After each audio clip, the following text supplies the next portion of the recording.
Bueno, perfecto.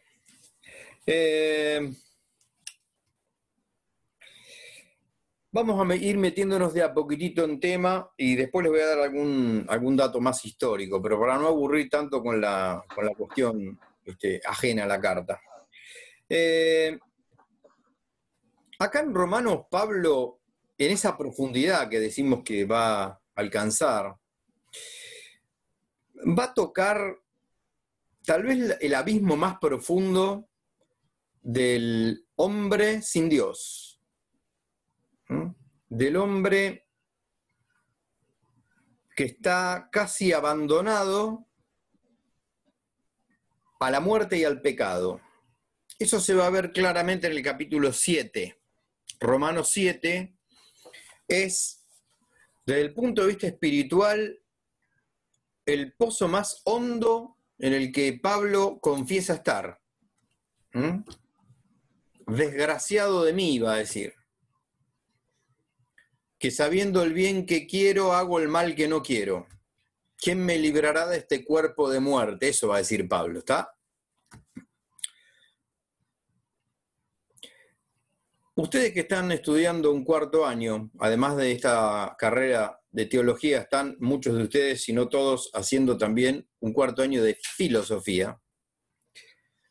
La filosofía que ustedes tienen en cuarto año es una filosofía contemporánea.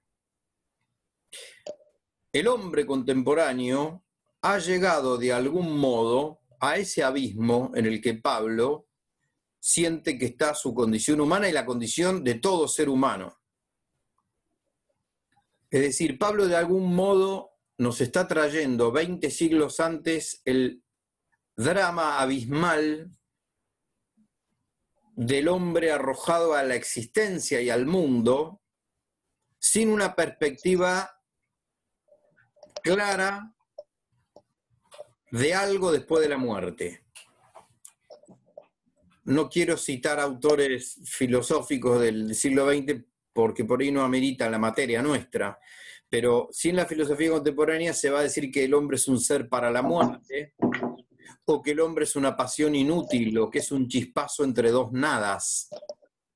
Eso es típico de los autores que ustedes van a estudiar seguramente ahora en filosofía contemporánea. Pablo se ve un poco, es uno de los puntos culminantes de la carta. ¿Por qué?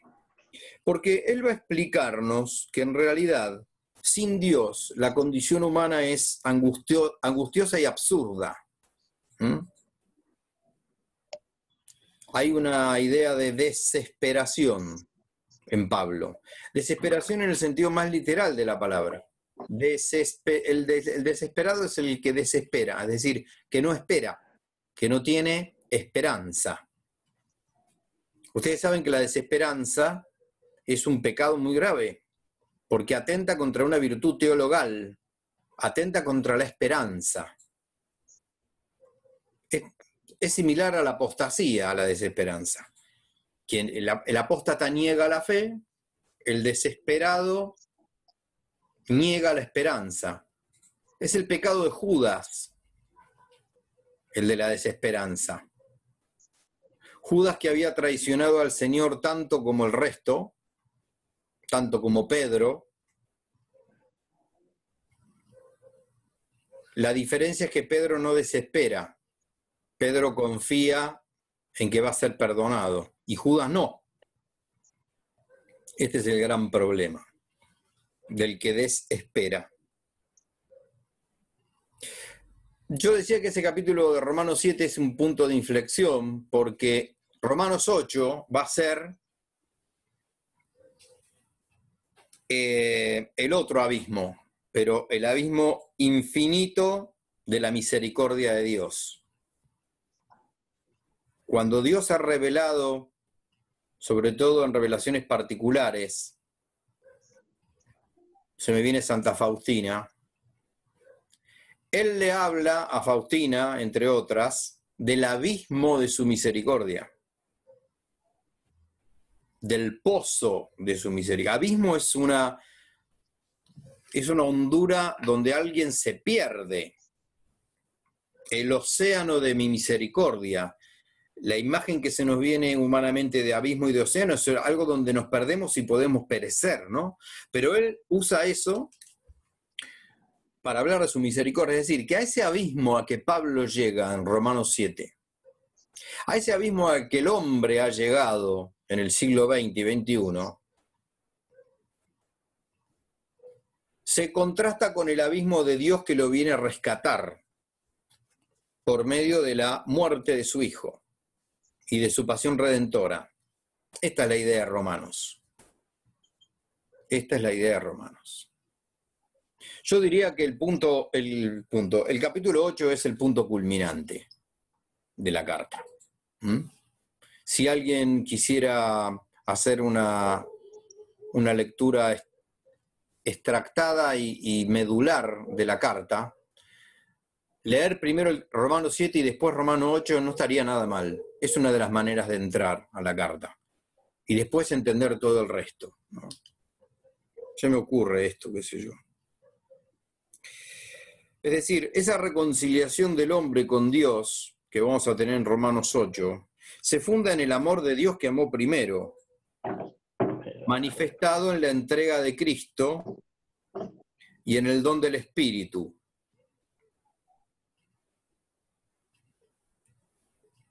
Aparece una visión en esta carta de la vida en el Espíritu. Es decir, esa justificación por la fe genera frutos, y esos frutos, entre otros, son la vida del Espíritu. De ahí viene el tema de la libertad cristiana. Pablo va a decir muchas veces la libertad que tenemos en Cristo. La libertad que tenemos en Cristo es la libertad de saberse salvados y amados por quien nos ha salvado. De ahí va a salir después toda la segunda prédica de Pablo, que se va a ver sobre todo en las cartas de la cautividad. Digo respecto a esta libertad. Cuando el Señor le dice a sus discípulos, ahora los llamo mis amigos, no mis discípulos. Pablo va a insistir mucho con el espíritu de hijo adoptivo y no el espíritu de esclavo. El espíritu de esclavo es el espíritu del que le teme a su Señor. El esclavo le tiene miedo al amo. Mientras que el hijo, no, el hijo confía en el Padre. Porque ha sido salvado y porque ha sido primeramente amado por el Padre. Se sabe amado el Hijo. El esclavo no se sabe amado. Por eso que les va a decir que volver a los elementos del mundo, que él lo trata sinonímicamente con los elementos de la ley, es volver a ser esclavos. No porque haya que transgredir la ley. Recuerden las palabras del Señor a los fariseos. No he venido a abolir la ley sino a darle cumplimiento. Lo escuchamos hace poquito en la liturgia eso, ¿no? No he venido, dice el Señor, a abolir la ley sino a darle cumplimiento, es decir, a planificarla. Pero el problema de volver a la ley no es cumplir la ley, sino creer que el cumplimiento de la ley es lo que salva. Esto es la tesis de Pablo. Nadie se salva por cumplir el decálogo. Porque el decálogo es incumplible, esto mostró la ley, esto mostró el decálogo al hombre, dice Pablo. El decálogo le mostró al hombre que el decálogo es incumplible. Solamente un hombre lo pudo cumplir. Dios hecho hombre. Y él murió como si fuese maldito. Es decir, él murió en la cruz como si él no hubiera podido cumplir la Torá y lo cumplió enteramente. Por eso Pablo dice, se hizo maldito por nosotros. Se hizo pecado por nosotros sin tener pecado. Como si él fuera pecado. No como si él hubiera cometido pecado, como si él fuera pecado. Hay una cuestión ontológica ahí. Él se hace pecado, no pecador. Se hace pecado. Entrega su carne al defecto del pecado, a la muerte, que es el salario del pecado, dice Pablo. El salario del pecado es la muerte. Esto es de acá, de Romanos. Estoy haciendo una especie de síntesis de cosas que a ustedes les suena por la liturgia, que la vamos a ver ahora metida bien dentro de la carta, ¿no? Bueno, hemos tocado un poquitito el núcleo del escrito. ¿Mm? ¿Algún dato más de esta comunidad antes de empezar? Bien, Roma es una iglesia enorme, una iglesia cristiana muy grande, tal vez la más grande de toda, este Mediterráneo oriental, ya no tan oriental si es Roma, ¿no? A la época en que Pablo escribe esta carta, más o menos en el año 57-58, Roma tiene aproximadamente 2 millones de habitantes. Es una iglesia en donde ha habido muchísimos judíos, muchos judíos conversos al Evangelio, ¿no?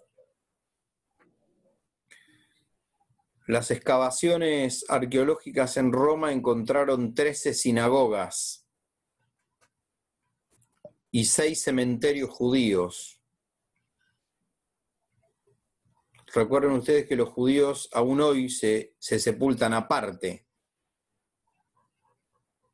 Nosotros acá en la ciudad de La Plata tenemos el cementerio judío, dentro del cementerio. ¿Mm? Que hubiese 13 sinagogas no está hablando de una gran comunidad judía, evidentemente. Claro que para el momento en que Pablo está escribiendo esta carta, no hay mucho judío que digamos, no solamente en la iglesia de Roma, sino en Roma. Distingamos Roma de la iglesia de Roma, ¿no? Pablo le escribe a los romanos cristianos romanos, no a todos los romanos. ¿Por qué no había mucho judío que digamos, a pesar de que decimos que había tanta sinagoga? Bueno, ustedes no sé si recordarán, pero Claudio, el emperador, los había expulsado a todos los judíos en el 49. ¿Por qué? Porque había mucho lío. Las crónicas de la época cuentan que la judería romana estaba alborotada por los seguidores de un tal Cristo. Eso figura en los anales de Suetonio, si mal no recuerdo. Los seguidores de un tal Cristo que se reúnen por las noches hasta la madrugada y dicen comer su cuerpo y su sangre de ese tal Cristo, y lo alaban como al sol.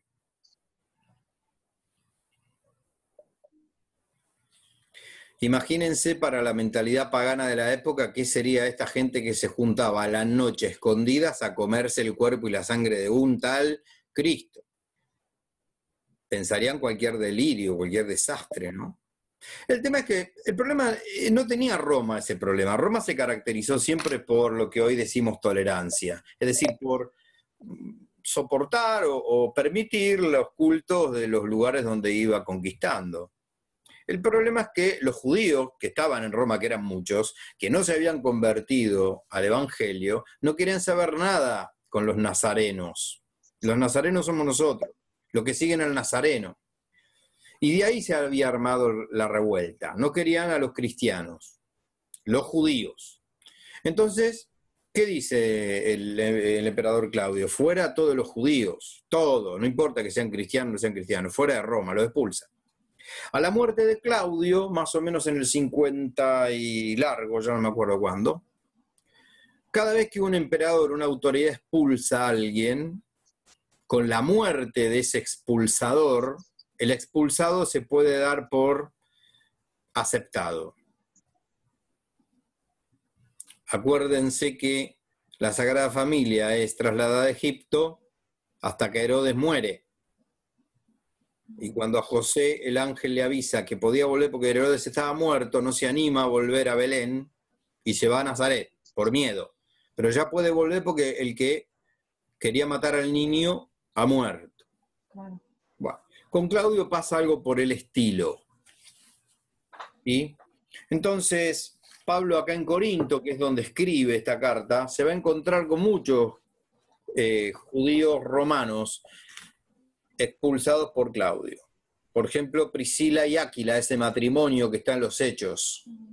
Si alguien vio la película que yo colgué ahí a principio de año, está muy, muy bien caracterizado ese matrimonio en esa primera comunidad cristiana, donde se ve a Lucas entrando y saliendo, yendo a visitarlo a Pablo a la cárcel. Áquila y Priscila. Áquila y Priscila entonces son estos constructores de lona, de carpas. San Pablo trabajaba de eso, junto con ellos. Eran compañeros de trabajo y además eran cristianos. Bueno. El tema es que a la época que Pablo está escribiendo esto, en el 58, están regresando los judíos a Roma. Y parece ser, no sabemos cómo se entera Pablo, pero le han llegado noticias a Pablo de que estos judíos que llegaban a Roma, que regresaban a Roma, cristianos judíos, eran mal vistos por los cristianos venidos del paganismo que habían quedado en Roma porque no habían sido expulsados. ¿Me explico?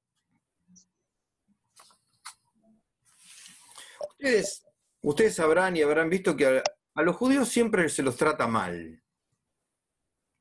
Yo no soy sionista ni lo quiero ser, pero el pueblo judío es un pueblo castigado históricamente. Hay toda una propaganda de esto, lo sabemos, no nos vamos a meter en problemas geopolíticos porque esto es Biblia 4. Pero, bueno, el demonio se ha encargado de castigarlos todo lo que pudo, casualmente por haber sido el pueblo que Dios se formó, y lo sigue siendo. Esto lo va a decir Pablo en el capítulo 9 de Romanos.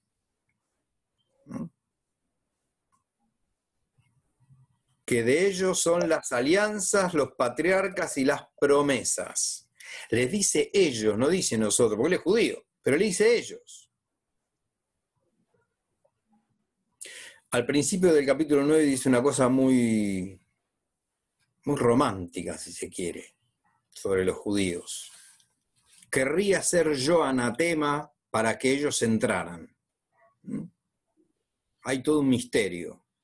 Le duele mucho a Pablo que el pueblo judío haya rechazado de plano al Mesías. Le duele de todo corazón. Y aparte plantea la profecía de que antes de la segunda venida, el pueblo de Israel va a entrar en la fe del resucitado. Ya tenemos facciones del judaísmo que son mesiánicos. En YouTube los pueden encontrar. En México hay unos cuantos. Judíos cristianos.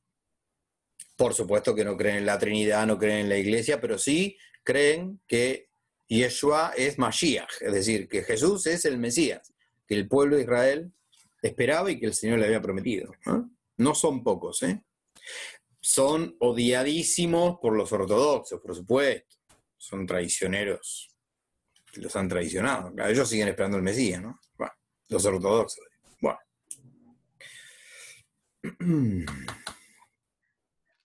Bueno, creo que no vamos a ahondar más en detalles históricos y geográficos y todo esto. Muy bien. ¿Algún preámbulo? ¿Algún preámbulo para entrar ahora en la teología de esta carta? Recuerden lo que este pobre profesor planteó a principio de año. ¿Qué es esta materia de teología 4? ¿O cómo la estamos encarando? Bueno, yo la encaro desde una teología bíblica al servicio de la catequesis.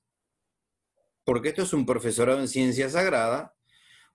Ustedes van a ser, en pocos meses, Dios quiera, profesores de teología. Su campo de acción va a ser básicamente la docencia. Por eso son profesores. Se dediquen o no después a la investigación, ustedes se están preparando para ser docentes. Entonces, ese es el lado por el que estamos atravesando un poco esta materia. Para ir entrando en tema, antes de leer y escucharlo a Pablo, vamos a plantear una especie de telón de fondo, ¿sí? como de estribillo, que va a aparecer a cada rato. Le podemos dar este nombre, la obediencia de la fe. Lo que Pablo va a desarrollar acá, en su teoría de la justificación, es la obediencia de la fe. Y mucho cuidado con esta palabra obediencia, porque para que tenga un sentido realmente católico, cristiano católico, hay que hacer alguna salvedad. Nosotros nos vamos a apartar, por supuesto, de la interpretación luterana de esa obediencia. La concepción protestante de la obediencia de la fe es una obediencia ciega. Es una obediencia que no se permite pensar, sino que obedece y listo. La obediencia luterana es la obediencia del que se sabe una miseria irreconocible, irrecuperable. No escuché, Danilo, perdón. No, irrecuperable, justo estaba diciendo. Irrecuperable, exacto. Lutero esboza la doctrina de la corrupción esencial. El pecado original no ha herido a la naturaleza humana, sino que la ha destruido insanablemente. Nada se puede hacer con la naturaleza humana después del pecado original. Por lo tanto, es una especie de basura la condición humana. Y eso se traduce en toda la doctrina luterana, calvinista y la que fuera, pero sobre todo luterana. ¿Sí? ¿Por qué? Y porque nada humano tiene mérito ni puede tenerlo para la salvación. Nada puede hacer el hombre para salvarse. Es la sola misericordia de Dios que viene, lo junta como si fuera un montón de basura. Se llama justificación extrínseca o forínseca, le dicen algunos autores. Como si yo juntara un montón de basura en una bolsa, la meto adentro y me la llevo. Eso hace Dios, si quiere, desde su misericordia. Entonces, ¿qué puedo hacer yo como ser humano? Creer. Creer en que Dios me va a salvar, pero no puedo hacer nada más que creer. No puedo ni pensar, ni puedo adherir mérito alguno. No puedo tener mérito de ninguna naturaleza, porque estoy destruido, esencialmente. De ahí que la razón es demoníaca, de ahí que la teología es la fuente de toda pudredumbre y herejía. Esto estoy hablando palabras de Lutero, no estoy inventando nada. Fuente de toda putrefacción y pecado, dice, de la teología de Santo Tomás de Aquino. Eso dice Lutero. Nada se puede esperar del hombre. Así que, como dicen por ahí las señoras en el barrio, todavía hay que creer o reventar. ¿Sí? Sola fides, solo cree. No piense, no piense nada, crea. Use la inteligencia para todo lo mundano, eso no sirve absolutamente para nada. Ha habido grandes teólogos protestantes, y los hay, No les ha quedado otra que pensar la fe. ¿Se acuerdan cuando los que fueron alumnos míos en filosofía, cuando decíamos que los escépticos más radicales confesaban que no podían con su genio y terminaban pensando en que no quisieran? Bueno, acá pasa lo mismo. ¿Sí? Hay teólogos protestantes y hacen teología, por lo tanto usan la razón. Usan la fe y la razón. Bueno, muy bien. Bueno, me perdí. No, la obediencia de la fe.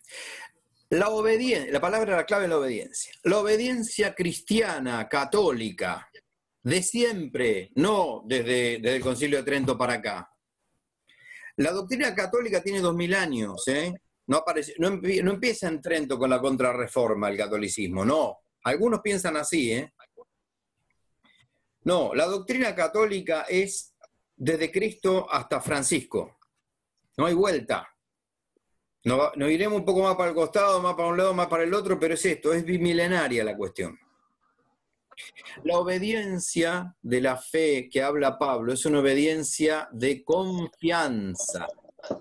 Es un hijo que se siente amado y confía infinitamente en el amor de su padre y por eso obedece.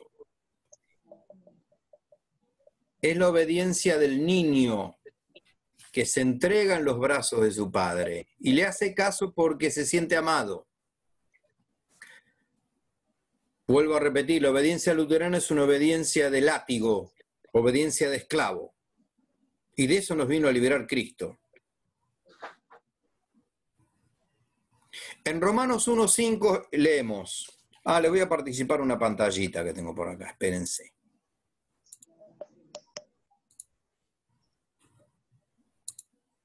Hoy hice los deberes. Miren. ¿Se ve el pizarrón? Sí. Verde. Pero qué como nivel. a mí. Nosotros pintamos de negro, pero a mí me gusta el pizarrón verde. Sí, No pretenderá que cuando volvamos lo pintemos de verde, profesor, ¿eh? No. Quedaron muy bien. Bueno. Así quedaron muy bien. Incluso sobró pintura, creo. Bien, Romanos 1:5. Ahí están las citas. Miren, a la derecha. La verdad que vino bien esta cuarentena, aprendí algo.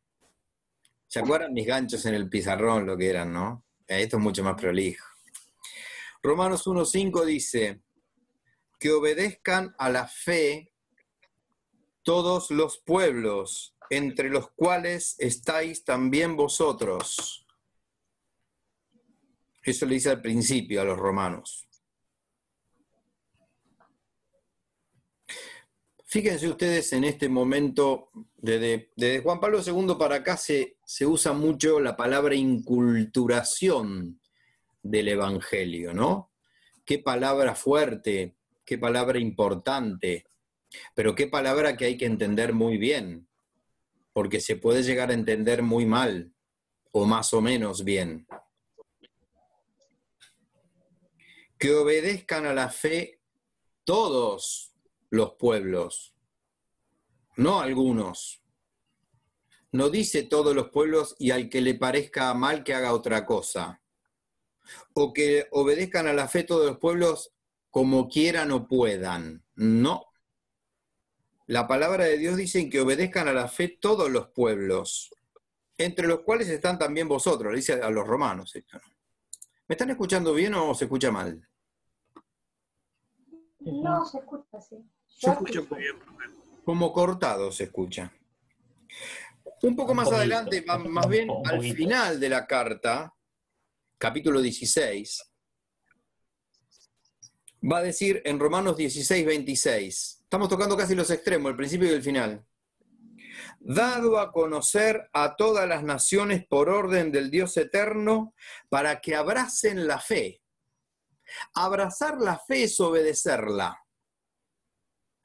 Abrazar la fe, recibir la fe, contestar con la fe, es obedecer a la fe. Pero vuelvo a repetir, hoy estoy medio machaque, ¿eh? Danilo se nos está durmiendo. No. Tengo que hacer un esfuerzo para ver en el teléfono, tuve que conectar el teléfono. Bueno, ya estamos terminando, ahí me cantó que nos quedan 8 minutos.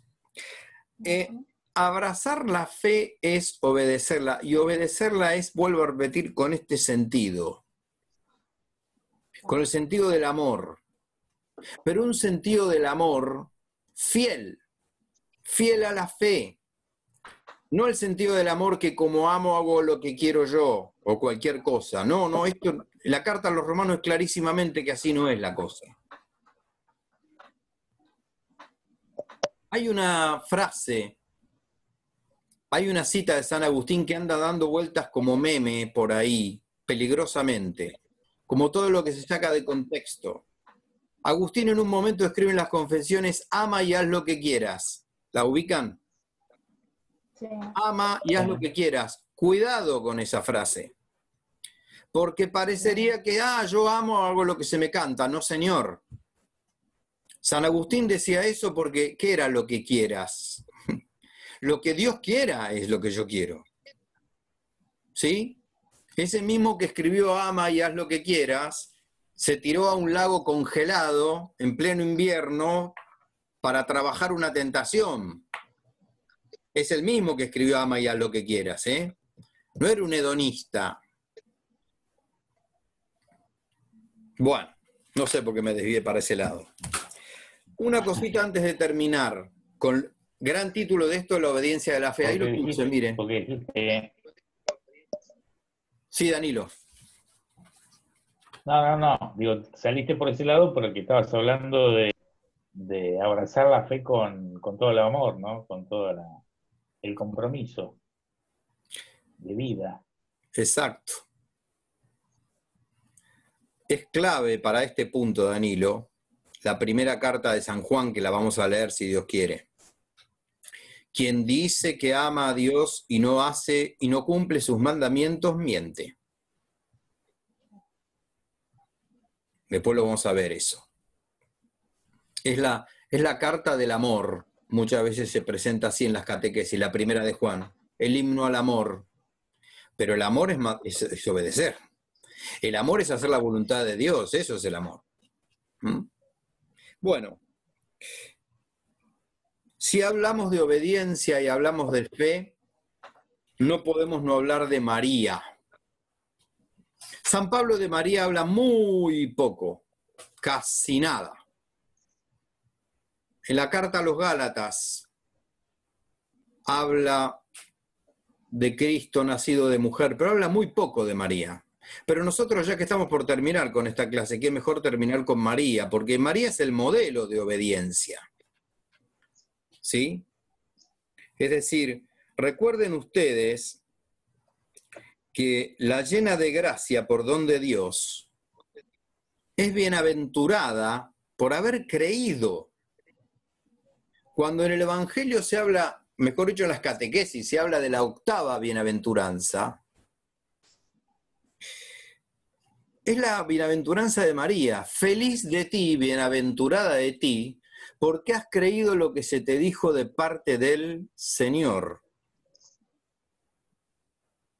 Cuando ahí yo les puse Dei Verbum 5, miren el salto que estoy dando, ¿no?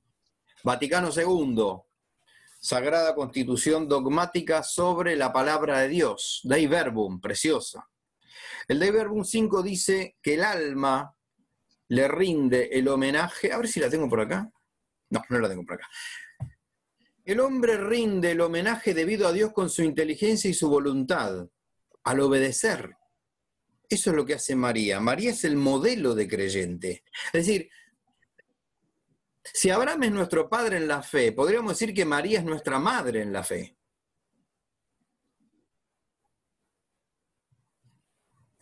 Por eso me permití ahí abajo de todo ponerles una cita de la Redemptoris Mater, hermosísima encíclica de San Juan Pablo II. Lean sobre todo el número 12 en adelante. Feliz la que ha creído, bienaventurada la que ha creído. ¿Mm? Esa tormenta que Pablo va a plantear en Romanos 7 se despeja con la fe y con la obediencia de vida que esa fe genera. En esta primera clase sobre la epístola a los romanos hemos dejado hablar a Pablo muy poquito, yo lo he parafraseado simplemente. En mi humilde opinión ameritaba esto. Creo yo que es uno de los escritos más importantes del año la carta a los romanos. Dios mediante, la próxima vez que nos veamos, le vamos a dar curso y vamos a dejar que Pablo suene. Vamos a tratar de leer gran parte de esta carta. Les recomiendo que vayan haciendo en estos 15 días una lectura de esta carta. Les va a servir para toda la vida. De más está decir, pero lo voy a decir, que la Biblia hay que leerla toda la vida, pero toda la vida. Porque la Biblia, cada etapa de la vida dice cosas diferentes. Es la palabra de Dios. San Efrén comparaba la escritura a una fuente de agua, en la que uno va sediento, muerto de sed, a beber, se sacia toda la sed que tenía y mira la fuente y está igual, como si no le faltara una sola gota. Y al rato vuelve a beber otra vez porque tiene sed de vuelta y la fuente sigue estando. Bueno, esa es la clave de toda la teología, es la clave de toda la catequesis. Todas estas discusiones que a veces tenemos, estamos viviendo un momento de la iglesia muy convulsionado, el mundo está convulsionado y la iglesia también. Si uno tiene la referencia de la palabra de Dios meditada y orada todos los días, hay un montón de todas esas cosas que, no voy a decir que desaparecen, pero se aclaran como solamente el Espíritu Santo echa luz. Bueno, por mi parte, nada más. No sé si quieren comentar algo, preguntar.